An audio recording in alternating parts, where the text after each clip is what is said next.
This is at a site called Rachi, and what you're going to see here is you see the upper 75% is made of adobe, and the lower is basalt blocks.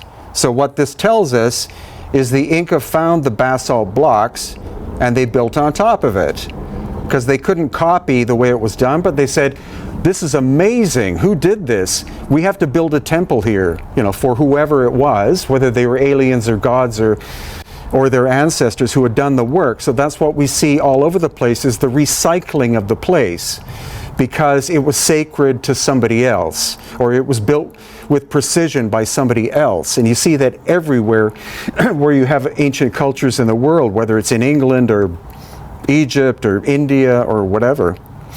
So this is what the base looks like. And again, every stone is a different shape and size, and each one fits perfectly together. And that's not a logical way of construction. That's not a Western mind at work. That's somebody saying, I want to interlock everything, just because I can.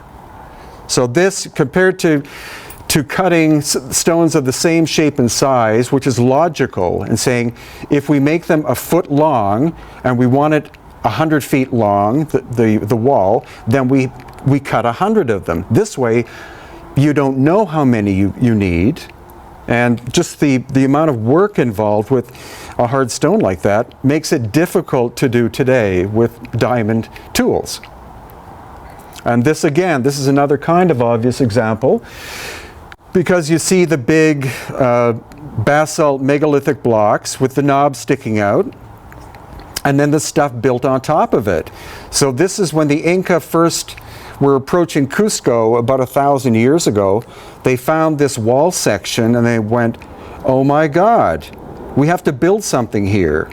And what they also did is, when they emigrated from Lake Titicaca, which is to the south, they were being forced out by a more primitive people due to 40 years of drought. Then they followed a road that already existed, and they knew that there was a place called Cusco, which was an ancient homeland. So they followed that, and then all of a sudden the road forked in two directions. And they said, well, which way do we go? We've been following the river. Do we follow the river or follow this? So they sent some scouts on the left side to follow that road. That's where they found this wall. And they came back and said, wow, we found something huge and spectacular. Then the High Inca said, well, keep going and tell me what you find at the end. And they found Cusco. So that's why the Inca went to Cusco. Normally they should have followed the right-hand side into the Sacred Valley, because that's where all the food grows. You know, you build a center where you have food. You don't build it in some site where the weather is not that great. But when the Inca found it, they went, oh, you know, this is Cusco. This is the navel of the world. We're building our capital here. So they built all the stuff around the megalithic structures. And the important thing is they never took a megalithic structure apart. They would go, well, part of the wall's broken, so let's fix it. But we're not allowed to touch it. We're not allowed to take things down. And the same thing more or less happened in Egypt. When the Egyptians arrived about 5,500 years ago, they found the Great Pyramid, they found the Serapeum with these giant boxes, and they went, okay, let's build our stuff here. We don't know how to fix this stuff, but we should build on these ancient sites. And so this is another obvious example. On the right-hand side, that's the intact megalithic aspect, because again, you can't fit a human hair in the join. And the Inca found that broken, so they said, okay, what's lying around? And they found some of the basalt blocks on the ground. So that's the lower left-hand side. They said, well, we'll put them together like that, but we can't get them to fit, so let's get some mud and stick it in there. And then they ran out of material and said, what else do we have? And say, oh, we have some andesite over there. Okay, let's stack up the andesite. And so the two aspects on the left are Inca reconstruction of the original, which is on the right. And there's so many examples of this in Cusco. It's ridiculous. The more time you spend there, the more. Every time I walk down the streets of Cusco, I always find something new, and I've been there at least 100 times. That's how complicated the place is. Every section of a street tells you the story of how and when it was made. That's why it's an amazing place. And this too, this is the original drawing made by the Spanish when they first found Cusco. They had a topographical map made about 1535 because they wanted to see what was there, what they were called, what the different buildings were called, so that they could then chop the city into parts for them. So there are 160 conquistadors, so they needed a map to figure out who got what. So the higher Spanish said, oh, that's an Inca palace over there, so cross that one off, that's mine. But the main thing about this map is that whoever made it distinguished between megalithic walls and Inca walls. So the thick walls, the thick lines are the megalithic aspects, the thin walls are the Inca repair work. So this one drawing by itself is great evidence that the Inca found an abandoned city. And this is the polygonal type of construction. This is a type of, this isn't basalt, this is granite, and it's from a quarry about 2 miles away. But this is where you've, again, every stone is a different shape and size. And these protruding knobs, standard archaeology says that the Inca did that on purpose because that way they could put a rope underneath the stone in order to be able to pull it up and push it into place. The trouble is, if you put a rope underneath that and try to even in place and try to pull it up, the rope pops out because they're usually shaped like that on the bottom. And then when you say, but some of the bigger stones don't have the knobs, they say, well, the Inca cut those off and never got around to finishing it. And that's the logic they use. It's like, no, something is involved. These knobs do something. And there are tons of different theories. The latest theory I got from an engineer from Australia who came with us is he thinks that what happened was whoever did this, they were able to manipulate matter. They were able to make the rock soft, but not by heat. He said these are the points where it's almost like 2 electrodes were put, 1 per row. So they would roughly cut the stones and put them in place, then put the electrodes on, or whatever they were, onto it, and that would cause a certain vibration to the stone, causing it to turn into marshmallow material for like 1/10 of a second. So that wall section would just go chunk and lock into place. And then the next one they would put up roughed, and then boom, and then poof. And I took him around for a week. And he kept saying the same story. He said, "Yeah, as an engineer, I can tell you, I think this is how it worked." So that's the latest theory. At what height do you find those knobs most of the time? Usually at the bottom. Where you can reach it, right? Yeah, usually. Well, no, they go all the way up, like 20 feet. Oh, really? Yeah. Are they sequenced and spaced out like different? There's no pattern. No pattern? No pattern. On the pyramids, they're only on the bottom 2 blocks, though, right? All the way around? Yeah, no, only on one side. On one side? Yeah. So yeah, that's Bottom 2 block, like you can kind of well, yeah, the bottom few rows. Yeah, and that's one similarity between the third pyramid at Giza and here, but it doesn't mean it's the same technology or the same builders. I saw some at Machu Picchu that were fairly high. You would have to be like 12 foot tall for it to be, reachable. Yeah, and higher. Yeah, and higher. And they seem to be more on the east wall, I think, than other ones. It's one of those things that you just have to keep going to and go, give me another little piece of this, please. What did that guy that you just said think about them being the tuning stones? The ones that move to tune the pyramid or to tune that particular wall or whatever it is to emit a certain vibrational frequency or whatever? Well, it would take a certain vibration or frequency to alter the nature of matter.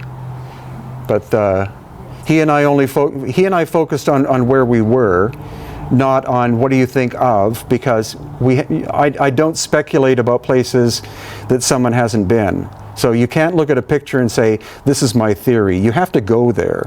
So he's going to be with us in April of next year, going to Egypt, because he's going, I want to be on location to see if this matches that. Because what I don't like is when people see a feature in one part of the world and a feature in another part of the world, and they say the same people. It's like, come on. Not enough information. Like, I don't think it was one ancient culture that did everything, because you see too much, you see a different mindset. In Peru, you have the polygonal like this, and then Egypt, everything's linear. So Egypt is a very logical system of construction, like super complicated. But you see pure logic and geometry, 52-degree angle, boom, boom, boom, boom, boom. Here it's like they're playing with, like, this is art. This is like, I don't know, let's play with it. This is more complicated than Egypt. Do you think that the stones were created with a bevel on the edge from the start? Do you think over time it was erosion? Or do you think... No, they cut the stones, they were shaped on the edges with the bevel? I don't know. No, the thing is, these are not straight line. These are all curves and counter curves going in. And we see that because of the cataclysm, they pulled the stones apart. And a place like Machu Picchu, you see, stones like that big, there's that much of a gap. And you see one side goes in like that and counter curves, the other one matches it, so they lock together. So again, it's not like cutting a straight line and trying to get two things to fit. You have to 3D lock them together, which is way more complicated. And so here, this is higher up on that wall. So again, you see somebody, probably the Inca, came and went, okay, the top part of the wall's wrecked. What do we have lying around? It's like, oh, we've got some of the green stuff. Let's put it there. We're out of green stuff. Okay, well, what else do you have? And then they'd pack the rest in. And, oh, we found some basalt. Okay, put the basalt on top of that.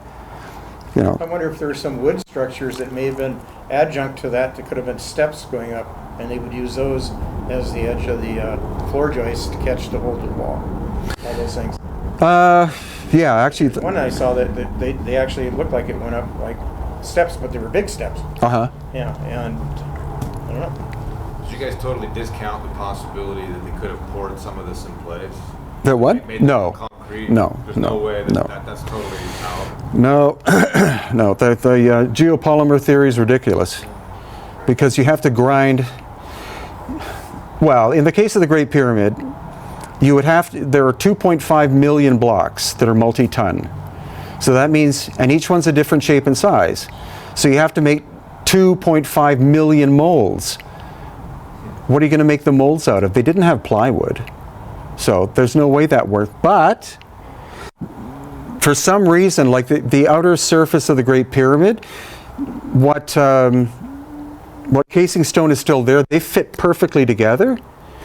They know where the quarry is for that one.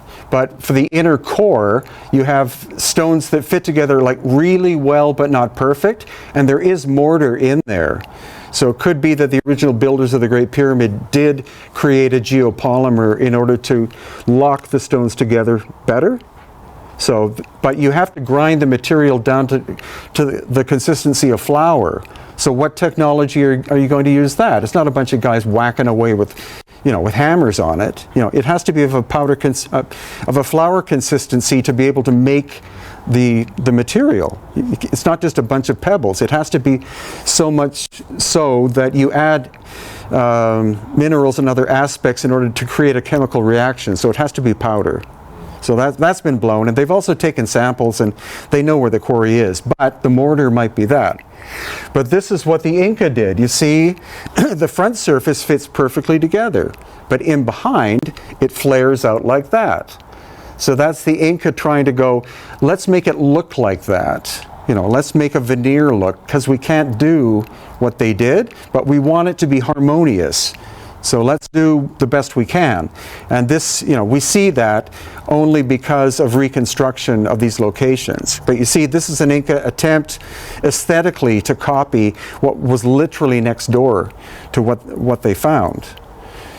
And of course, Sacsayhuaman.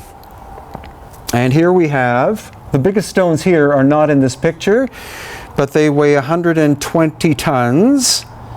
And again, this looks like the same kind of technology of being able to temporarily soften the stone somehow. And on top, that's Inca repair work, the little stuff in there. And modern repair work has been done to Sacsayhuaman, and even with diamond tools, the workers doing that work were not as good as the Inca.